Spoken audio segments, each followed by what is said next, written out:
ขาวทั้งลำเลยต่อมาแล้วก็สิเฮ็ดทดลองตัวที่สองอีกนี่ถ้าอยากได้หน่อไม้ขาวนี่เฮ็ดคือถ้าพูดทนายเด้อจะสิเฮ็ดหยังบัดนี้เอาไปเฮ็ดหยังหน่อไม้นะ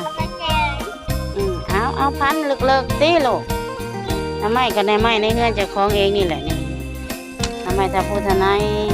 สาวสานนท์ผมเป็นอ้ายอันนี้จะเสียไปแกงจะคือตัดยาวแท้อันนี้ยังต้องบอกหลายๆนี่พอแล้วบ่อันเดียวน่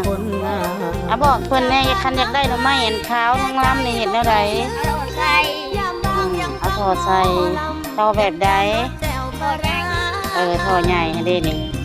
เอาตัดพุทธถนนตัดเอาอีกเอาถอไปได้ก็ลูกถอเฮ็ดบางไทยแล้วเฮ็ดได้เฮ็ดซบให้เพิ่นเบิ่งแน่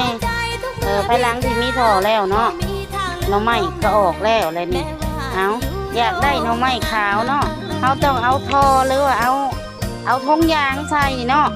ใส่มึงรู้ผู้ทนายถ้าผู้ทนายเราอยากได้หน่อไม้ขาวทั้งขาวแต่ต้นจนฮอดแหละปลายพุ่นแหละทดลองมาแล้วนี่ก็ได้หน่อไม้ขาวอะไรนี่ได้หน่อไม้ขาวเวลาเอาแกงมันก็สิอ่อนสิแซ่บเนาะ